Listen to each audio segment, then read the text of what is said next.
You know, have you ever wondered if the brain you have is, well, the brain you're stuck with? We kind of think of intelligence as this fixed number, right? Something you're just born with. But what if you could actually train your brain to be sharper, faster, even more creative? Well, a whole lot of research is saying absolutely you can. So let's dive into how. All right, let's just get right to the big question.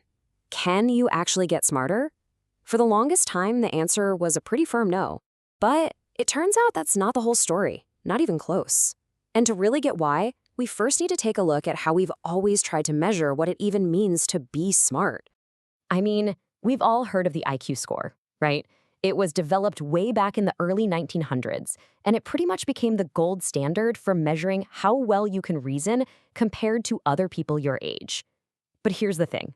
Is that really the full picture of intelligence? Yeah, here's the catch with those IQ tests.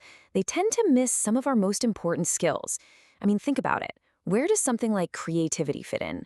Or emotional intelligence? Or just good old-fashioned critical thinking? The research shows they don't, really. And those are absolutely crucial for succeeding in life, which kind of tells us that our whole definition of smart might be way too narrow.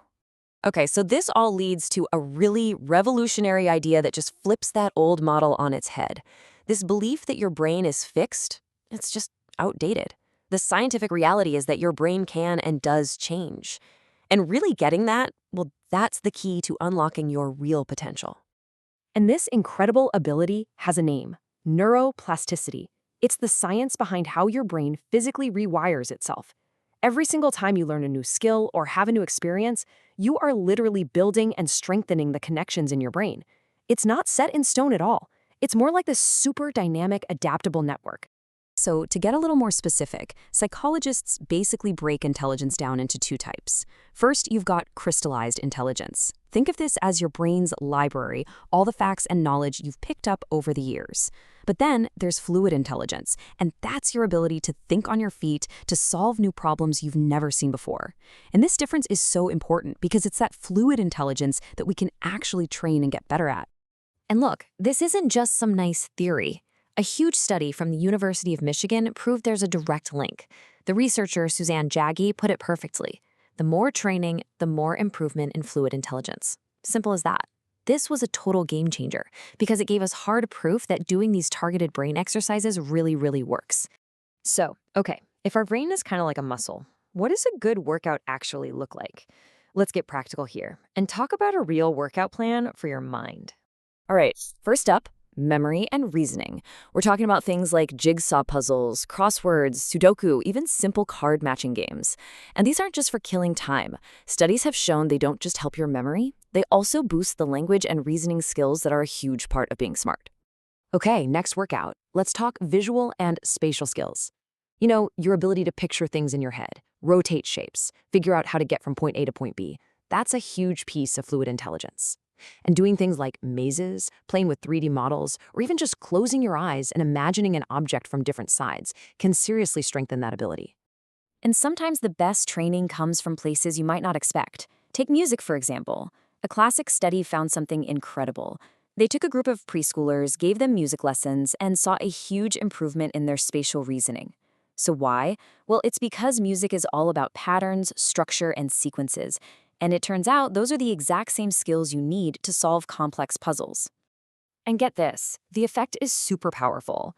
More research found that just 75 minutes of music lessons a week, that's it, can actually lead to a measurable jump in IQ scores for little kids, and in only a few months.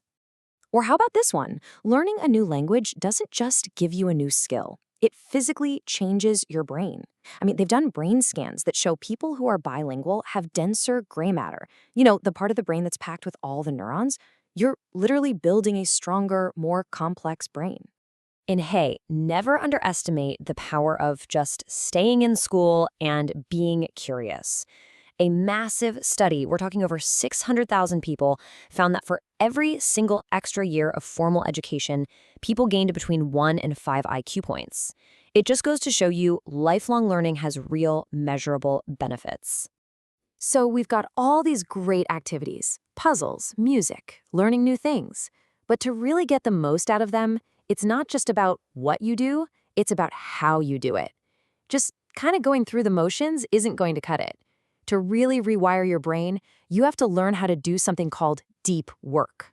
The writer Cal Newport breaks it down into two modes. You've got shallow work, that's all the busy work, right? Answering emails, checking your phone, all that logistical stuff.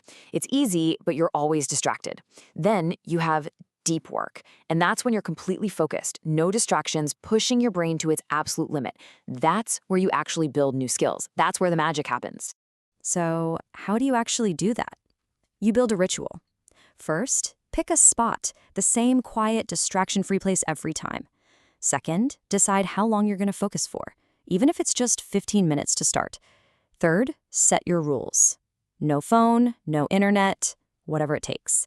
And finally, have everything you need with you before you start. When you do this, you're basically training your brain to snap into focus mode on command. Okay, but here's the kind of weird part, the paradox. To work really deeply, you also have to get good at taking breaks. Real downtime. Your brain needs that rest to work on problems in the background and to recharge your ability to focus. And just scrolling on your phone after work? That's not rest. That's just more shallow work that's going to drain you for the next day. So what's the big takeaway from all this? Well, it's really about a fundamental shift in how we see our own potential to grow. And if there's one number you remember from all of this, let it be this one, 4. That's because even for the absolute top experts in the world, the limit for true, intense, deep work is about 4 hours a day. It's such a powerful reminder that it's all about the quality of your focus, not the number of hours you're sitting at a desk. So, in the end, getting smarter isn't some one-time hack. It's not a quick fix. It's a continuous process. A journey, really. It's a lifestyle where you're always challenging your brain with new stuff. And, just as importantly, fiercely protecting your time to focus. The science on this is crystal clear. You can change your brain. That potential for growth is right there, just waiting for you to unlock it. So really, the only question left is, what are you going to focus on first?